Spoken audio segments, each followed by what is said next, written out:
Hey guys, it's Shawn. I wanted to give you a little update of what's happening here with the American Freedom Information Center. Just kind of a status update. It's August 23rd, 2020. We are still building momentum. We actually had a lot of new members come in over the weekend. There's been another state, Virginia, which has moved towards a forced vaccine, which has, of course, created a lot of awareness issues. We've linked arms with the Virginia Freedom Keepers folks. We want to share with them the knowledge we've developed, help them with the developing what they're going with, and continue to spread awareness. For those of you who aren't aware, tonight, 8 p.m. Eastern, August 23rd, we'll be talking with Pam Popper in a live show. So I hope you tune into that. Come check that out. It'll be streaming the American Freedom Information Center. Also be on the McBride Attorneys Law Show YouTube channel, so you can check that out. Should be a great event. Also want to tell you what we have coming up here. So we have a couple of things we do regularly.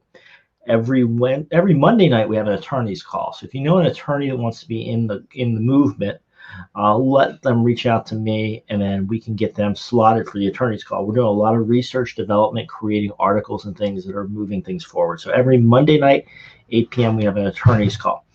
Every Wednesday night, 8 p.m., we have leadership training. William Sampson, who is amazing leadership advocate, will be with us every Wednesday night, 8 p.m., and we just give you some leadership tips. It's usually a fairly quick class, but it's something that gives you more ideas, because everybody in this movement needs to be a leader if we're going to accomplish the things we need to accomplish with changing the laws and getting things done. Thursday nights, 8 p.m., we have a volunteer call. So if you're volunteering, if you're jumping in, if you want to get on one of our projects, or if you just want to know what's happening with the team and understand what's going on, status updates, every Thursday, 8 p.m. So all of those three are done. Two of those three are done by Zoom. One's done live into the group.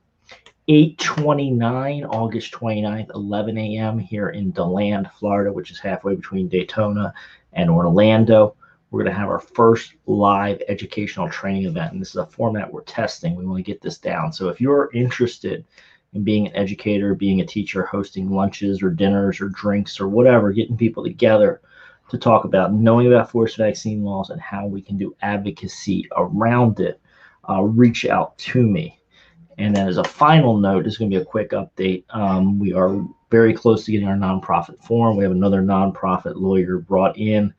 He's running the paperwork largely for tax compliance and other issues. So the concept's going to be he's going to get that filing done. We're going to be formed as a nonprofit. That's going to allow us to up our game a little bit, collect some donations, get a little more formal in our activities. I think we've gotten organized very quickly given the situation and how much has developed this year. But we really want to get that level of formality so that we can take this fight forward. So those are the big things going on. Group has grown nicely. We cannot rely on Facebook. I know we have a nice Facebook group going. We are asking everybody to give us their email addresses and phone numbers. So new members coming in, we're getting their emails, because we know email is going to be our long-term communication tool, right? We're going to back that list up, be able to communicate with people by email and keep in touch that way, because we know at any point Facebook could shut us down. We've already had problems with people getting blocked. One person was sharing the subscribes or trying to get more people invited to the group, and they got blocked by Facebook. I put a post out the other day about Virginia's forced vaccine law. I got blocked by Facebook. Facebook has also taken down other groups, randomly blocked them for a while, let them back up, or just disappeared them, taken the owners of groups down. So we're not feeling very confident about the long-term trajectory of being on Facebook. So we want to get email addresses. If you haven't given us your email address, make sure you send me a message or get it to us somehow so we can get you on our email list. New members, we are asking everybody to give us their email address so we can keep in touch. So we are doing the things to make this sustainable. The idea is build a regular communication tool that does not rely on social media. Start building these in-person events, because it's all about connecting. And we've learned a lot, and we're getting that a lot better. And so we're starting to get that organized. So great. I'll take a couple questions here live if anybody's jumping in here. We've got I have Carolyn Oliveira saying hi, and hi back to you. And then I have another question here, which I'm going to attempt to pop up on screen here. Just saw you with Dr. Carey. Yes, Dr. Carey's great. You want to sue California about the mask. Okay. Yeah, let's send me a message. I don't know if you're in the Facebook group or if you can get a hold of me, but yeah, feel free to drop me a message somehow, or LinkedIn. My LinkedIn information is on this page, so drop me a note. There are some lawsuits going on mask mandates throughout the country. There's a number here in Florida. I'm not familiar about the ones in California, but would love to chat. And then also you're also talking about doing some stuff around the forced vaccine stuff. So that's great. Folks, that's what we need. We need local advocates, and that's what we're trying to do. It's national here, American Freedom Information Center. And the idea is to pool resources from around the country, learn from each other, help each other in our fights. We have a lot of people in Florida, as you know, but now we got a group in Virginia that really needs the help. They're having a legislative battle right now. So we can lend them a lot of the research and information we've done now that the issue is hot in Virginia. The issue is going to get hotter in Florida again, and it's going to get hot in other states around the country. So the idea is we, as a team, attack this nationally. We're also actually making some inroads internationally. Dr. Carrie Madej, who was mentioned, we did the interview a couple weeks ago. Dr. Carrie and I are looking to move this fight international as well. So that is the idea, is to link things together because we talked to a group in a European country.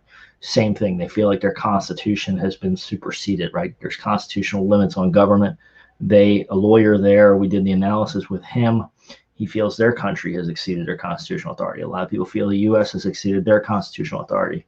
And even with the unfortunate past opinions we've had here in the U.S. around the Constitution and the ability to potentially force a vaccine, we feel like we can take the fight to the legislature. And that's the safest place to win these battles. Is the U.S. Supreme Court in Jacobson made it pretty clear that the power rests in your legislature. And there may be limits on that, right? We may have constitutional arguments. We don't want to rely on the courts to bail us out.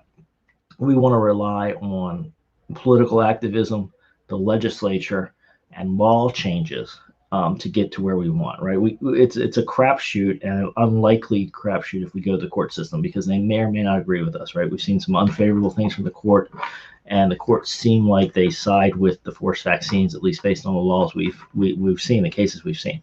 The better route, safer route, is to get these laws pulled off the books. And so you'll see a lot of activity around that. I like to win, and when I say that, I say I want to take the most likely route to winning. I don't want to do a bunch of Hail Mary passes in the fourth quarter when we're down. I want to go into the fourth quarter winning and have a solid ground game and finish the game out and win nicely, right? That's what we want to do, right? We want to build the attack, work our game plan, and get to our results without having to hope to be in the game to have a Hail Mary at the end. I mean, we'll throw Hail Marys if we have to, right? I mean, you do what you have to do in the situation you're in. But it's going to be better to be more structured and more strong. What can you do? People have been asking. Spread awareness. We need more people in the movement. We need more people, particularly, to sign into the group, to be on the email list, to start coming to the live events we're going to have. More people in the know, more people that can contact their lawmakers. That is the number one thing we need to do. Number two is we need to contact the lawmakers, and people have already started doing that, and I don't discourage anybody from doing that, but I think we need to focus on number one, which is growing the movement, getting more people in the know, because these laws are hidden. People don't know. People aren't talking about them. We need more people in the know. We need more people talking. We need more power. And then as we develop the power, as we get more people together, then we move outward, because that's where we're going to show the strength, when we show that we're organized. So working with everybody there to get that done. I got another question popping up here. What's the best way to ensure the Florida ends the emergency order? I'm going to tell you, I probably disagree with a lot of people here, because I don't think the emergency order is going to go away, right? There's a lot of federal emergency dollars that are tied to it. Florida is in a budget deficit. I think we can put pressure on the governor. That could do something, but he's going to have a hard time ending the emergency. The other problem we have is there are really two emergencies going on, right? There's a general state of emergency for the state of Florida, and then there's a Florida health emergency. On the forced vaccines, where a lot of you know that I've been focusing a lot of attention. The forced vaccine portion of this rests under the state health officer and that emergency. So we may be able to get the emergency to end, which may or may not end some of the mask mandates, because some of the counties have done this on a non-emergency basis, right? So if you look at the land order, it does say it ends at the end of the emergency, but they used non-emergency power to implement it, which means they could go back and do it again. So a lot of the craziness you're seeing may or may not end if the state ends the state of emergency. Plus, the state wants that federal support for being under a state of emergency. So I don't see that state of emergency being very likely to come to an end. I know people are moving that direction and trying to get it done. And I think, keep the pressure on. But I think our bigger battle is downstream and getting organized now to let people know that this vaccine concerns us. We did have some developments this week in the group. I posted an article from an FDA official who said they would resign if this vaccine wasn't fully tested and wasn't fully safe. So we're already starting to see some red flags and some risks within the government that they're concerned about the direction we're heading. So that's a very good sign for us that there is concern in there. But just because somehow it gets that stamp of approval, we know that there's been a long history of vaccines that have been approved and then found dangerous later. So I think it's really unethical to force that vaccine on people when we don't know the risks, right? Sometimes it takes years to understand the risks or problems with medication. There's a long history of medications that have been approved. Vaccines, the swine flu vaccine back in the 70s, have been approved and then found dangerous later. So I really don't like the idea of playing a roulette with this. And the other thing we need to do as a group is, somebody said that's good news. It is good news. The FDA official has been talking about standing up and potentially resigning if the vaccine's unsafe. We also had Fauci saying the vaccine shouldn't be forced, or indicating they couldn't force people to take the vaccine. And I think that's true right now at the federal level. They can't force, but they could force it at the state level. And we have to be careful that as we see good news coming out, that we don't become complacent as a group, right? We don't want to get in a situation where we think we're going to win and then start rolling back our efforts. This needs to be a full press. We need to stay engaged. We need to continue to spread awareness, continue to tell people how they can be advocates, and keep taking that fight forward, because we're going to get these little pieces of positive news, little pieces of signs of good information. And if we rely too much on that, we're going to put ourselves in a very bad situation. So this is a long fight. You need to gear up, plan to be part of it through the fall and through the release of the vaccine. So this is a long fight. This is not an overnight thing, and we're going to have a lot of gains. We've already done a lot in the time we've been organized. We have a lot more work in front of us, but we're going to have bad news and we're going to have setbacks, and we're going to have this kind of good news that comes out that gets us complacent. We can't do it. We got to keep moving forward as an organization. All right, folks, I'm going to jump off here. I am glad you're here. Thanks for being supportive. I know we had some great engagement here live. We'll continue to do these occasionally. I do hope you mark your calendars Wednesday nights at 8 p.m. Eastern for the leadership training, Thursday nights, 8 p.m. Eastern for the volunteer calls. This Saturday, a live event here in DeLand, Florida, between Daytona and Orlando. We just want to start this process of doing live events and training. And if you are interested in doing a live event in your city or location, let us know. That's going to be something we're going to look at a format for and rolling out. And we want to build teams around the country. And I think part of that is getting people engaged live, especially with what we're seeing going on in social media. Always open to your thoughts and ideas. I'm going to go ahead and get ready for an 8 p.m. live with Dr. Pam Popper. So I hope you guys tune into that if you can. Make sure you're over at the American Freedom Information Center Facebook group as long as it exists. You'll see the emails from me, and those emails will enable me to tell you where to go next if we have trouble communicating with you via Facebook. And I'm hoping some of you want to be local organizers and build teams in your local communities, because that's going to really build us the ground game. So if you're interested in that, reach out to me. We'll start building that process of giving you the materials you need to host local lunches or dinners or drink events or whatever you need to do to get people together to understand the laws, to understand the issues, and to further the advocacy work. People are asking about partnering with other attorneys. We're all open to that. I mean, we want more attorneys involved. We have the attorney call every night Every Monday night, we get the attorneys together. We're working on writing papers and position pieces and understanding what's going on. So the more members of this team we can get in here, the better. We are we want to build a big tent. We need a lot of people fighting. Our unifying issue is freedom. So we're very open to other freedom advocates. So, all right, guys, glad you're here.